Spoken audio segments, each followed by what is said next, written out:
Assalamu alaikum wa rahmatullahi wa barakat.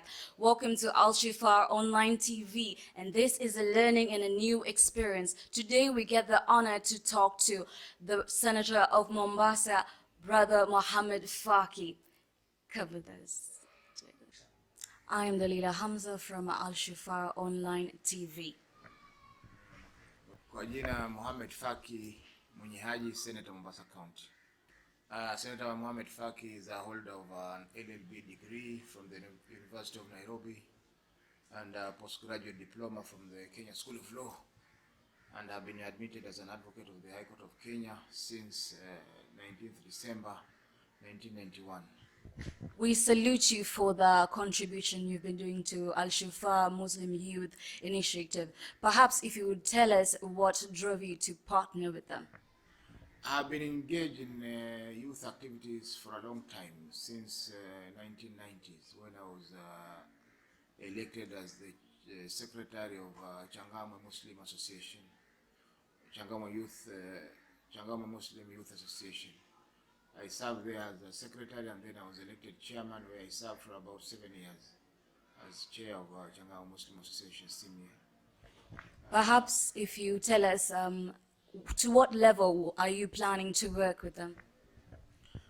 In fact, right now we are on the project of online education, which we are doing, where is assisting the students who are in primary and secondary schools in having online classes during this time when the schools are closed because of the COVID. So we intend to expand that program and maybe engage in other activities that will be beneficial to the youth. For instance, we are thinking of partnering with Al Shifaa so that our office can be recommending this youth to be engaged in the government sponsored programs, scholarships for both local universities and foreign universities who will be recruiting, and also what we call vocational trainings for the youth in Mombasa. Currently in the country, we are facing the pandemic of COVID-19, and another pandemic of teenage pregnancy has risen, and the high numbers of the students who are pregnant are quite high. Perhaps if you would tell us what are the measures that you're planning to take, especially here in Mombasa County, to curb with that. First of all, my office, through our coordinator for women affairs, has been conducting a program of distribution of sanitary towels, and during such distributions they are normally given they are doing counseling to the girls to avoid teenage pregnancies, because as you are aware, it is also a pandemic for the whole country. Everywhere right now we are facing this problem of teenage pregnancy because of idleness, first of all, and then the other thing is that our homes or where we live, they are not conducive to the girl child, because most of the families are poor, and they have maybe one room or two-roomed house where the boys and the girls are also sleeping in the same room, which is also not very conducive. And then the other problem now is that the girls are not in school, and this idleness makes them engage in other activities that are not beneficial, and that's how you see a rise in teenage pregnancies. In some places, the girls are supposed to be taken to maybe some training or counseling by senior women in society. But in our situation at the moment is that everybody is fearing corona, and therefore there are very few opportunities where these girls can be able to get peer education and therefore avoid the teenage pregnancies. We understand that some of the private teacher sectors have been sent for an unpaid leave, or there's a probability of them losing their job due to the pandemic. So we understand that there is a case where the teachers, being parents, had raised a case against the same. You as an attorney, what's your take, or what do you advise? First of all, it's unfortunate that most of the schools, private schools, have laid off their teachers, and it is understandable that because there are no students and they depend on the students to pay school fees for them to be paid their salaries. It is understandable.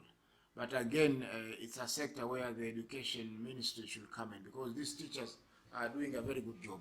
Majority of those students who are in private schools end up doing very well in the national exams, and that means that there's a lot of competition in the private schools, and the government should come in and recognize this very important sector of our education programs in Kenya.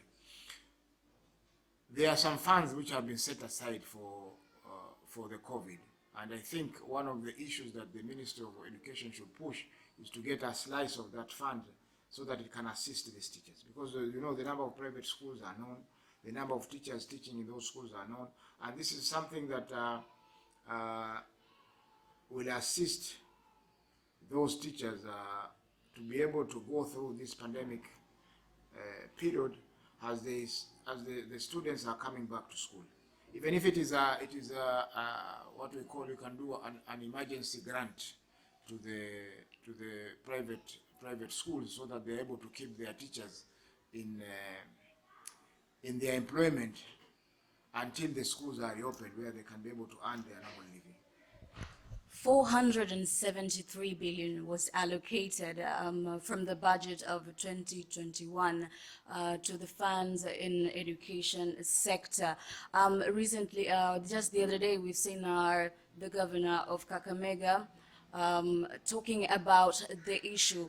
So what do you suggest on this COVID-19 pandemic, since the students are at home and the whole money is not being used?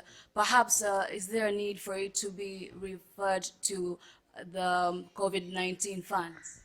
First of all, the budget has just been approved by Parliament. So the budget allows the government to start collecting taxes in order to meet that budget.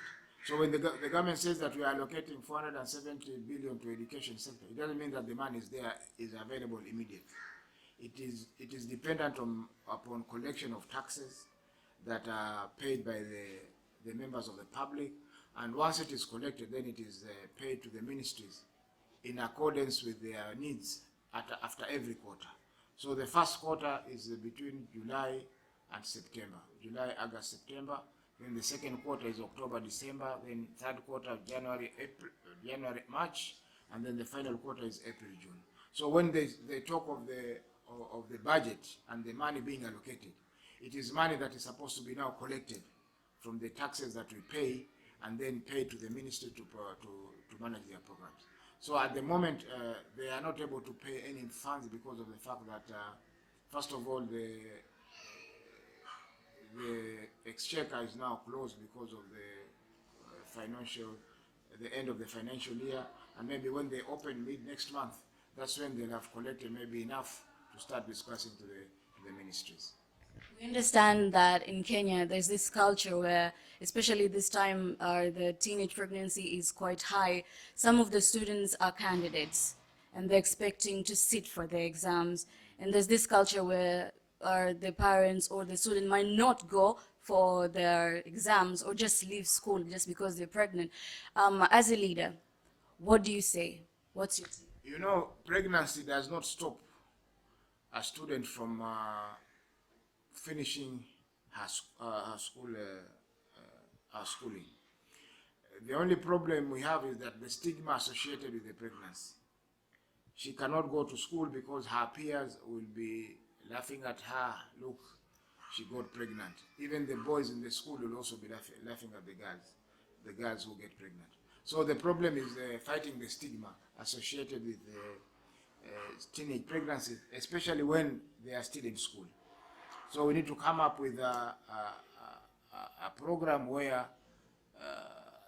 people will fight the pregnancies and also the stigma that is associated with it. Because most of the girls might be willing to go back to school, but the fear of being laughed at, the fear of being scolded, the fear of being discriminated by the teachers makes it very difficult for those girls to go back to school and finish their education. It's quite a great opportunity for you to welcome us here. We thank you. Welcome, and I'm also happy to have been invited by Shifaa television. Thank you. Assalamu alaikum wa rahmatullahi wa barakatuh. Mimi Senator Mohamed Faki, Senator Mombasa County. Shifaa TV inakuwezesha.